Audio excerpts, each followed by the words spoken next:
Welcome to Telugu popular TV. ఇప్పుడు మనతోటి land expert భూమి సునీల్ గారు ఉన్నారు. నమస్కారం సునీల్ గారు. నమస్తే. సునీల్ గారు, ఆంధ్రప్రదేశ్ లో గత ఎన్నికల్లో వైఎస్ఆర్సీపీ ఓడిపోయిన దానికి కారణాలు ఏంటి అంటే అందులో ల్యాండ్ టైటిలింగ్ యాక్ట్ అనేది ఒక ప్రధానమైన కారణం. ఎన్నికల్లో లాస్ట్ 1 వీక్ లో మొత్తం దాని గురించే చర్చించుకున్నారు. మొత్తం ఎలక్షన్ రిజల్ట్ మొత్తం మార్చేసిన పరిస్థితి. అయితే మీరు జగన్మోహన్ రెడ్డి గారికి, ఆంధ్రప్రదేశ్ గవర్నమెంట్ కి ఆ టైంలో మీరు సలహాలు సూచనలు కూడా ఇచ్చారు. ఈ ల్యాండ్ టైటిలింగ్ యాక్ట్ ఎందుకు బూమరాంగ్ అయింది? దానికంటే ముందు ఒక 2 క్లారిఫికేషన్స్.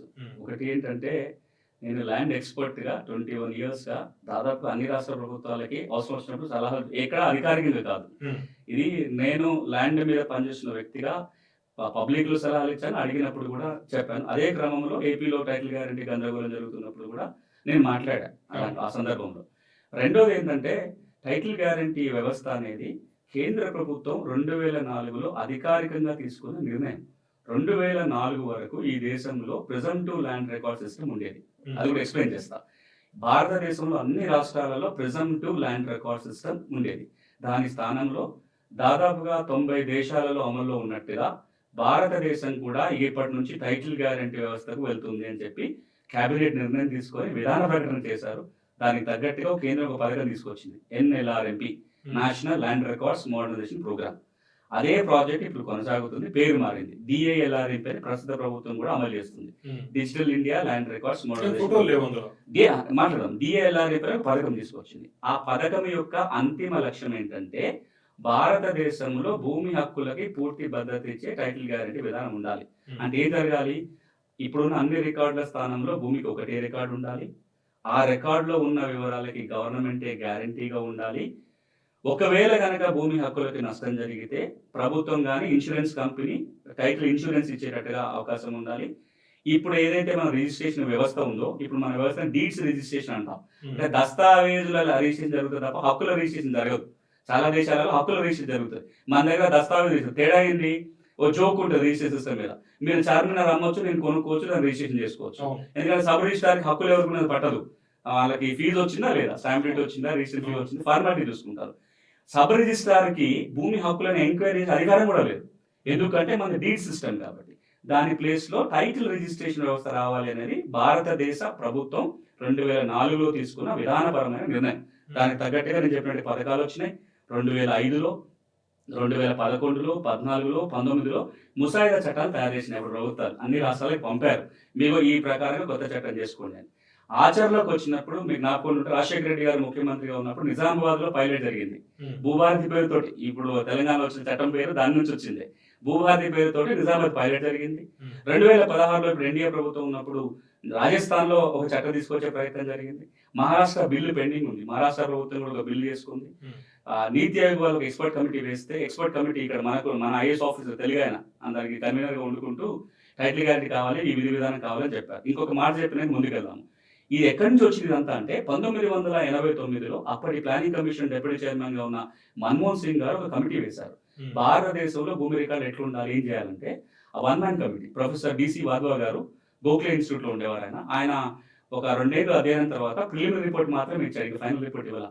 ఆయన ఏం చెప్పారంటే, భారతదేశంలో ఇప్పుడున్న రికార్డు విధానం వల్లనే ఆర్థికంగా నష్టపోతున్నాము, వివాదాలు పెరుగుతున్నాయి. ఇవన్నీ పోవాలి అంటే చాలా దేశాల్లో ఉన్నట్టుగా మన దేశంలో కూడా టైటిల్ గ్యారంటీ వ్యవస్థ ఉండాలి అని చెప్పారు. ఈ నేపథ్యంలో ఆంధ్రప్రదేశ్ ఒక ఎఫర్ట్ పెట్టింది.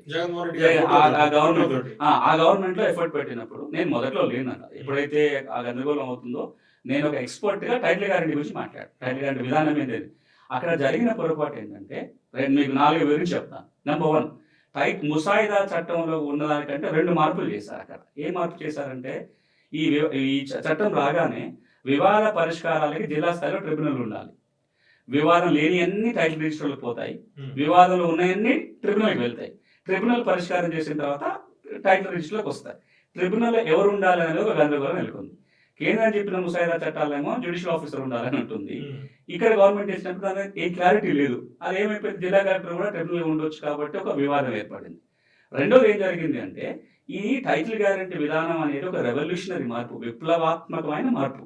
ఇది భూ యజమానికి మంచి చేసే మార్పు. కానీ దానికి తగ్గట్టుగా ఆ చట్టం ఏంటి, ఏం జరుగుతుంది, ఎప్పటికప్పుడు మనం అందరికి వివరించకపోతే ఎన్నో రకాల అనుమానాలు దారిస్తాయి. ఇక మూడోది ఏం జరిగింది, ఎందుకు అనుమానాలు వచ్చినట్టు అది కూడా చెప్పినాక మీతో మాట్లాడదాము. ఒకటేసారి ఆంధ్రప్రదేశ్ ప్రభుత్వం ఒక పక్కన టైటిల్ గ్యారెంటీ చట్టం తెచ్చింది, ఇంకో పక్కన 100 ఏళ్ల తర్వాత రీసర్వే మొదలుపెట్టి సర్వే రాళ్ళు పాతే కార్యక్రమం చేసింది, మరో పక్కన ROR చట్టం కింద కొత్త పాస్ పుస్తకాలు ఇచ్చే కార్యక్రమం పెట్టింది. రిజిస్ట్రేషన్ చట్టం కింద మీరు స్టాంప్ కాగితాలు తీసుకెళ్లాల్సిన పని లేదు, మీరు కనుక మీరు రాసుకున్నది కంటెంట్ పట్టుకొచ్చి ఇస్తే హై సెక్యూర్డ్ పేపర్ మీద మేము ప్రింట్ చేసి ఇస్తామని చెప్పి గవర్నమెంట్ ప్రకటించింది. కానీ ఇది ఎట్లా ప్రొజెక్ట్ అయింది అంటే ఫోటో కూడా ఇప్పుడు అది దీనికి ఎందుకు అంత గొడవ కారణం అంటే సర్వే రాళ్ళ మీద జగన్ గారి పేరు రాశారు, పట్టదారు పాస్ పుస్తకాల మీద సీఎం గారి ఫోటో వేశారు. ఈ ఒరిజినల్ కాగితాలు ఇస్తారు దాన్ని పట్టుకొని ఏమని ప్రచారం జరిగింది, ఒరిజినల్ కాగితాలు సబ్ రిజిస్ట్రార్ పెట్టుకుంటాడు, డూప్లికేట్ కాగితాలు మీకు ఇస్తారట అని పెట్టింది. టైటిల్ గ్యారంటీ చట్టంలో ట్రిబ్యునల్ లెవెల్లో కనుక జ్యుడిషియల్ ఆఫీస్ లేకపోతే ఈ భూములన్నీ ప్రభుత్వం తీసేసుకుంటున్నారు అనుమానం వచ్చింది. ఈ గందరగోళంలో ఏమైపోయిందంటే ఆ టైటిల్ గ్యారంటీ వ్యవస్థ యొక్క మంచి గురించి ఎవరు పట్టించుకునే లేకుండా ఈ 4 చుక్కలు కలిపి ఎవరికి ఇష్టం వచ్చిన బొమ్మ వాళ్ళు గీసుకున్నారు. ప్రభుత్వంలో వాళ్ళు ఒక బొమ్మ గీశారు, ప్రతిపక్షంలో ఒక బొమ్మ గీశారు. నేనేమన్నానంటే ఒక ఎక్స్పర్ట్ గా అది ఏమన్నా కానీ అధికార పక్షం ఏమన్నా చెప్పని, ప్రతిపక్షం ఏమన్నా చెప్పని, ఒక మంచి విధానానికి ఎక్స్పెరిమెంట్ జరిగినప్పుడు తప్పులుంటే సవరించుకొని ముందుకు పోకపోతే నష్టపోయేది కేవలం ఆంధ్రప్రదేశ్లోని రైతులు మాత్రమే కాదు, మిగతా అన్ని రాష్ట్రాలు ఒకసారి ఆలోచిస్తాయి. ఇది అనవసరం గొడవ కదా, పొలిటికల్ కాంట్రవర్సీ అవుతుందేమో అని చెప్పి టైటిల్ గ్యారంటీ విధానం తెచ్చేదంతా డ్రాప్ అయిపోతుంది. ఇప్పుడు మీరు చూడండి, చాలా రాష్ట్రాలలో టైటిల్ గ్యారంటీ గురించి మాట్లాడడానికి ఆలోచిస్తున్నారు, భయపడుతున్నారు. ఇప్పుడు తెలంగాణలో ఎన్నికల హామీ, ఇన్ఫాక్ట్ యూపీఏ ప్రభుత్వమే టైటిల్ గ్యారంటీ విధానం తీసుకొచ్చింది. ఇప్పుడు చాలా చోట్ల ఏమైపోయిందంటే టైటిల్ గ్యారంటీ అనగానే ఒక భయం, అది ముట్టుకుంటే ఏమవుతుందో, కాలుతుందో, మళ్ళీ ఏమవుతుందో. కానీ మీరు ఒక భూ యజమానిగా ఆలోచించండి, మీకు ఒక ఎకరం భూమి ఉంది ఆంధ్రప్రదేశ్లోనో, తెలంగాణ, ఇంకొక చోటనో ఎకరం భూమి ఉండి మీ భూమికి ఒకటే రిజిస్టర్ ఉంటుంది, అది కంప్యూటర్లో ఉంటుంది, మీరు ఎప్పుడైనా చూసుకోవచ్చు. ఇక ఈ ఆడంగలు, పహాని, చేతోరు, కాసా, చేసాలగి ఇవన్నీ వెతుకునే కార్యక్రమం ఏముండదు, ఒకటే రిజిస్టర్ ఉంటుంది. అందులో పేరున్న వాళ్ళకే సర్టిఫికేట్ వస్తుంది, మీ చేతి గవర్నమెంట్ ఒక సర్టిఫికేట్ ఇస్తుంది. మీ చేతిలో పెట్టిన ల్యాండ్ ఓనర్ సర్టిఫికేట్ కి గవర్నమెంట్ గ్యారంటీ ఉంటుంది. రేపు పొద్దున అలాంటి పోయి అది పవన్ గారి భూమి కాదు, సునీల్ గారి కోర్టులో కేసు గొడవ చేసినందుకో ఉంటే మీకు భూమి మిగులుతుంది. ఒకవేళ ఏదైనా పొరపాటు వల్ల మీరు భూమి కోల్పోవాల్సి వస్తే కోర్టు కేసులో గవర్నమెంట్ మీకు డబ్బులు కట్టిస్తుంది. ఈ సిస్టమ్ ఏ భోజనాన్ని కాదనుకుంటాడు. కానీ అది అమలు తీసుకునేటప్పుడు పేషెంట్ కి ఆపరేషన్ చేయాలి, తప్పదు, అరోగం. కానీ ఆ పేషెంట్ ప్రిపేర్ చేయాలి కదా. ఇబ్బంది ఎక్కడ వచ్చిందంటే పేషెంట్ ప్రిపేర్ కాకుండా ఆపరేషన్ చేయడం అనవచ్చా, లేదా ఈ ఆపరేషన్ చేసిన చచ్చిపోదామని కూడా చెప్పడం కావచ్చు. ఈ 2 కారణాల వల్ల టైటిల్ గ్యారెంటీ పక్కకు పోయింది. అంటే జగన్మోహన్ రెడ్డి గారి ఫోటో, సీఎం ఫోటో అనేది అది ఎవరిచ్చిన ఐడియా? ఎందుకంటే అక్కడ మీరు ఆ చర్చల్లో వాటిలో ఉండి ఉంటారు కదా, ఎవరిచ్చిన ఐడియా? ఈ 3 ఎక్కడా లేదు నేను. అంటే సర్వే చేస్తూ సర్వే స్టోన్ విషయంలో కావచ్చు, లేకపోతే పాస్ పుస్తకాల విషయంలో కావచ్చు, దేంట్లో లేను. నేను ఇన్వాల్వ్ అయితే 2 సందర్భాలలో. ఒకటి, సర్వే చేస్తున్నప్పుడు వచ్చిన సమస్యల పరిష్కారానికి ట్రిబ్యునల్ మండల స్థాయిలో ఒక పరిష్కార వ్యవస్థ ఉండాలని పెట్టినప్పుడు ఆ మండల స్థాయిలో ఎవరైతే డెప్యూటీ తహసీల్దార్లు ఉంటారో వాళ్ళ ట్రైనింగ్ నల్సార్ యూనివర్సిటీలో జరిగింది. ఆంధ్రప్రదేశ్ నుంచి ఆ జిల్లా మండల స్థాయిలో ఎవరైతే స్పెషల్ మ్యాజిస్ట్రేట్ గా పనిచేయబోతున్నారో, అంటే సర్వే సమస్యలు వచ్చినప్పుడు పరిష్కారం చేయడం కోసం ఎవరినైతే అధికారిని పెట్టారో వాళ్ళకి కావాల్సిన లీగల్ ట్రైనింగ్ నల్సార్లో జరిగింది. ఆ ట్రైనింగ్ ఉన్నప్పుడు అంతవరకు మేము వాళ్ళకి ఏం చేయాలో చెప్పాము, మోడల్ తయారు చేసాం, అక్కడికి అయిపోయింది. ఎప్పుడైతే టైటిల్ గ్యారంటీ మీద పెద్ద ఎత్తున ఏపీలో ఇబ్బంది అవుతుందో, ఈ దేశంలో టైటిల్ గ్యారంటీ మీద అవగాహన ఉన్న వ్యక్తులు చాలా తక్కువ మంది ఉంటారు. ఇక్కడ మన దగ్గర ఒక ఐఏఎస్ ఆఫీసర్ ఉన్నారు, వికే అగర్వాల్ గారు అని, ఆయన దీనంతా లీడ్ తీసుకుంటారు. ఆయన ఒక సందర్భంలో నాతో అన్నాడు, మొత్తం భారతదేశంలో టైటిల్ గ్యారంటీ తెలిసిన వాళ్ళు 100 మంది ఉంటారు, దాని మీద సాధికారికంగా మాట్లాడే 10 మంది కూడా ఉండరు, ఇద్దరు మనం కూర్చొని మాట్లాడుకుంటున్నాం అన్నాడు. అంటే ఆ సందర్భంలో నేను ఒక ఎక్స్పర్ట్ గా అడిగినప్పుడు నేను వెళ్ళి క్లారిఫై చేశాను, అసలు టైటిల్ గ్యారంటీ అంటే ఇది, చట్టం వస్తే ఏమవుతుంది అనే విషయాలు నేను చెప్పిన. దాన్ని ఎట్లా చేయొచ్చు కూడా చెప్పిన. ఇప్పటికీ నేను ఏమంటానంటే, ఒక ల్యాండ్ ఎక్స్పర్ట్ గా ఇప్పటికైనా మన భారతదేశం ఆ విధానానికి వెళ్లాల్సిందే, ఈ రోజు కాకపోతే రేపు.